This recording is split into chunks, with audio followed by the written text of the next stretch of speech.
Bonjour mesdames et messieurs, bienvenue sur notre chaîne, bienvenue sur ce live où nous allons parler de différents sujets d'actualité. Sans plus tarder, les réactions les plus parlantes au sujet de cet accord.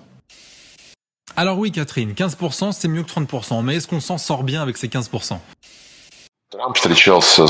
Trump s'est entretenu avec la présidente de la Commission européenne, Ursula von der Leyen, qui a annoncé avec fierté et joie qu'ils étaient parvenus à un accord selon lequel les marchandises européennes seraient importées aux États-Unis avec des droits de douane de 15%, tandis que les États-Unis enverraient leurs produits vers l'UE sans payer droits de douane. En plus, l'Europe dépensera 750 milliards de dollars pour acheter des ressources énergétiques américaines, principalement du gaz naturel liquéfié et de l'énergie nucléaire, en renonçant complètement à acheter de l'énergie russe. Et comme l'a annoncé Trump, quelques 600 milliards de dollars supplémentaires seront investis. Il est donc clair que l'énergie américaine sera beaucoup plus chère que l'énergie russe. Il est clair aussi que cette approche entraînera une désindustrialisation accrue de l'Europe et une fuite d'investissement de l'Europe vers les États-Unis. Cela portera bien sûr un coup très dur au prix de l'énergie pour l'industrie et l'agriculture européenne. Même eux-mêmes, ils sont pas contents. Ah non, ça c'est l'histoire de ces gens-là, ça viendra après. Alors, premièrement, écoutez Philippe de Villiers qui parle de cet accord et de la honte que c'est pour les Français et pour les dirigeants européens. D'abord, oui, c'est un tournant historique et je peux vous dire pourquoi en deux phrases. D'abord, il faut mesurer l'ampleur de la défaite, l'ampleur symbolique de la défaite. Vous venez de le dire à l'instant, je le détaille. Il y a d'un côté les droits de douane, 15%, contre rien, contre zéro. Donc ce n'est pas un contrat synalagmatique, comme disent les juristes. C'est pour le... Bon, pour ceux qui ne sauraient pas, juste une précision. Contrat synalagmatique, ça veut dire que contrat dans lequel il y a pour chaque partie au contrat une contrepartie. Donc ça veut dire que chacun prend un engagement l'un vers l'autre et les deux engagements sont à peu près de niveau égal. C'est pour ça qu'on dit contrat synalagmatique. Le moins léonin. Ensuite, il y a... Voilà, comme il dit, ici on a un contrat léonin. Dans ce soi-disant accord que Ursula von der Leyen se félicite d'avoir signé, il n'y a presque aucune contrepartie à tous les avantages que l'Amérique tire de ce contrat. Les Européens ont presque rien. Une chose importante, 750 milliards de gaz liquéfié américain, c'est-à-dire qu'en fait, on a sanctionné la Russie, on s'est coupé du gaz russe et on achète le gaz américain qui est 3 fois plus cher que le gaz russe. Quelle réussite diplomatique! Ensuite, voilà pourquoi je vous disais que les Américains, enfin, les classes dirigeantes européennes qui en ont rien à faire de leurs concitoyens, eux, ils ont assez d'argent pour pouvoir payer leurs factures et de toute manière, la plupart vivent aux frais de l'État et donc ne payent pas leurs factures. Ça les dérange pas de financer leur russophobie sur le dos de leur population. Comme ils vous disent, ils payent 3 fois plus cher le gaz, mais ils savent que eux, leurs factures sont payées par l'État, mais vous les payez au prix fort, tant que ça satisfait leur russophobie et leur envie de se venger de la Russie ou de se battre contre la Russie. Et surtout que ça compense aussi quelque part leur lâcheté morale parce qu'ils savent qu'ils n'ont pas les moyens de s'opposer à la Russie militairement. Et donc ça les soulage de penser que en refusant de payer le gaz russe, quelque part ils portent atteinte à la Russie, même si eux, ça leur porte pas atteinte et que c'est leur population qui trime. 600 milliards d'investissements aux États-Unis de la part de l'Europe. C'est-à-dire que non seulement Trump nous nargue, comme dit Orban, nous mange au petit déjeuner, mais en plus il nous oblige à investir aux États-Unis pour la prospérité américaine. Voilà. 600 milliards d'investissements aux États-Unis.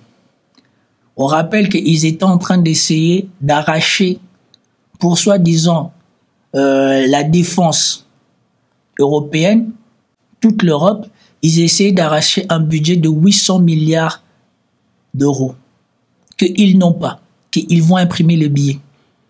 Et donc, est-ce que ces 600 milliards qu'ils vont donner aux Américains, c'est compris dans les 800 milliards ou dans les 800 milliards qu'ils vont déjà arracher aux Européens, ils vont encore rajouter 600 milliards à donner aux Américains. Et enfin, et ça c'est très important pour l'Europe de la défense, c'est l'engagement d'achat d'armes américaines. Donc c'est d'ores et déjà l'abandon de toute idée d'indépendance de la défense européenne. Voilà. Donc les 800 milliards qui étaient soi-disant destinés à faire une industrie d'armement européenne, on a vu qu'ils avaient accepté d'augmenter leur budget à 5% pour eux tous. En tout cas, l'argent qu'ils versent à l'OTAN, ils devaient tous augmenter à 5% leur versement, 5% de leur PIB. Et maintenant, ils viennent près de prendre l'engagement de n'acheter que de l'armement américain. Comment vas-tu développer un armement personnel si tu dois en même temps aller t'armer auprès des Américains? Étant donné le camouflet que l'industrie militaire américaine a subi en Ukraine, il est clair que le reste du monde ne va plus aller s'équiper chez les Américains. Parce qu'on voit comment les patriotes ne peuvent rien au Moyen-Orient et comment les patriotes ne peuvent rien en Ukraine. Il n'y a que les Occidentaux qui continuent à vanter que le système patriote serait le meilleur ou le plus... Il n'y a que les Occidentaux. Pour le reste du monde, on s'intéresse plus au S-500 et au futur du S-500 et au système chinois qu'au système américain. Et donc, le seul moyen pour les Américains de continuer à vendre leurs trucs, c'est qui doit les acheter. Et de force, c'est les Européens. Comme je vous ai dit, le prolongement de l'hégémonie et de la prospérité américaine va se faire sur le dos des Européens. Et ils sont contents de le faire. Et donc, il reste le monsieur de BFM TV, j'espère que je vais le retrouver. Voilà, il est là. Il est 20h30, bienvenue. Si vous nous rejoignez sur BFM TV, c'est l'une des principales informations de la journée. L'Union européenne et les États-Unis ont mis fin à la guerre commerciale qui dure depuis des mois. Un accord signé en Écosse par la présidente de la Commission. Pour les entreprises, Franck Boisise, bonsoir, journaliste économie. Comme François Bayrou, c'est un jour sombre pour vous aujourd'hui? Oui, c'est un jour sombre, mais je voudrais apporter une précision. Il n'y a pas d'accord signé. Les États membres vont devoir valider. Je ne sais pas si c'est sombre, mais il y a encore beaucoup de zones d'ombre. Ursula von der Leyen n'est pas habilitée à s'exprimer pour compte commun des pays membres de l'Union européenne sur des achats de gaz, sur des achats d'armement, sur des investissements. Donc tout ça mérite d'être clarifié. Non, moi il y a un premier point que je voudrais souligner, et ça relève presque de l'humiliation, que la présidente de la Commission européenne se rende à la convocation du président Trump en Écosse sur un domaine privé appartenant à Donald Trump pour un entretien qui d'évidence a été assez bref entre deux parties de golf. Je trouve que pour la fierté européenne, c'est une offense. Après, bien sûr, il faut parler du contenu de ce qui a été, semble-t-il, contractualisé. Qu'est-ce qui vous choque justement dans ce contenu, au-delà de l'humiliation? Eh bien, il n'y a pas de réciprocité. Vous l'avez signalé vous-même, alors que donc pour être très clair, la Commission européenne s'était armée, bien sûr, avec l'assentiment des pays membres, pour prendre des mesures sur 97 milliards d'euros d'importations américaines. Le droit européen permet des mesures anti-coercition, par exemple, à réserver un certain nombre de marchés à des fournisseurs européens, et rien de tout ça à ce stade n'est activé. Donc moi je partage la réaction d'un certain nombre de décideurs politiques français, mais également d'entrepreneurs français et européens, pour dire que si les choses sont bien ce qui nous a été annoncé, ce n'est pas admissible. Mais est-ce que, au fond, on a les moyens Voilà, c'est une bonne question. L'humiliation, ça c'est sûr. Pas de contrepartie, ça c'est sûr. Mais inadmissible, oui, mais que vas-tu faire? Que peux-tu faire? Qu'est-ce que la France, aujourd'hui, même en Europe, peut-il faire? Avoir mieux, parce que on a l'impression que c'est un peu comme ça que le deal s'est conclu, si j'ose dire. C'est-à-dire que si on n'avait pas 15, on aurait eu 30, et finalement, on a cédé pour obtenir le moins mauvais deal possible parce qu'on n'avait pas les moyens d'obtenir davantage, et le rapport de force était défavorable à l'Europe de fait.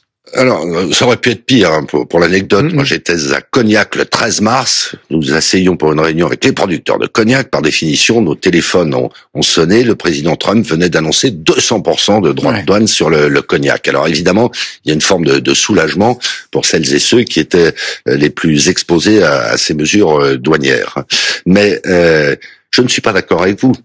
je ne suis pas d'accord avec vous. Le vrai problème, c'est que l'Europe, qui est quand même le premier marché mondial, qui est la deuxième puissance économique mondiale, ne réussit pas à se mettre d'accord avec elle-même pour faire valoir sa puissance et ses droits. Pourquoi l'Europe est incapable de faire valoir sa puissance et ses droits face aux États-Unis? Parce qu'il y a des interférences qu'on peut comprendre. Par exemple, certains pays plutôt dans l'est de l'Europe sont sous le parapluie militaire américain. Et donc on sait que le président Trump ne recule devant aucun argument et a pu les menacer de retirer ce parapluie militaire, ce qui dans les circonstances actuelles serait extrêmement grave. Ensuite, il y a d'une filière à l'autre des intérêts qui ne sont pas forcément les mêmes. Il se trouve que ces filières sont plus ou moins représentées d'un pays à l'autre. Par exemple, les spiritueux pour l'Allemagne, c'est pas un enjeu considérable. Les voitures, mais la voiture, en revanche, oui. Peut-être en parler. La voiture, à contrario. L'aéronautique est un enjeu pour l'Allemagne, pour la France, pour l'Espagne, pour partie pour l'Italie, mais pas pour nous. Pas trop de douane voilà. sur les et donc, il a fallu, à sa décharge, il a fallu que Ursula von der Leyen navigue en quelque sorte entre des intérêts par filière, des intérêts par pays. Mais tout ça n'a pas permis d'afficher une position suffisamment robuste, alors que, objectivement, intrinsèquement, l'Europe a les moyens de tenir une position robuste. Oui, mais Patrick Martin, on entend votre... C'est bien de rêver. L'Europe n'a pas les moyens d'afficher une position robuste parce que, comme tu viens de le dire, les intérêts sont divergents. Vous avez vendu un mensonge aux Français et aux Européens.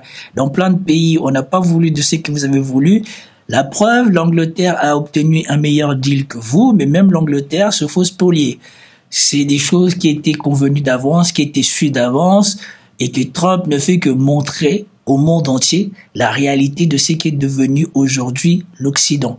L'Occident est sous sa botte. Et donc, j'en ai fini avec cette réaction ou cette humiliation, comme vous venez de l'attendre vous-même, de l'Europe par Trump. Et maintenant, je crains que nous n'ayons pas le temps de faire tout ce que je vous ai promis de faire. Peut-être nous le ferons dans la prochaine vidéo. Peace out.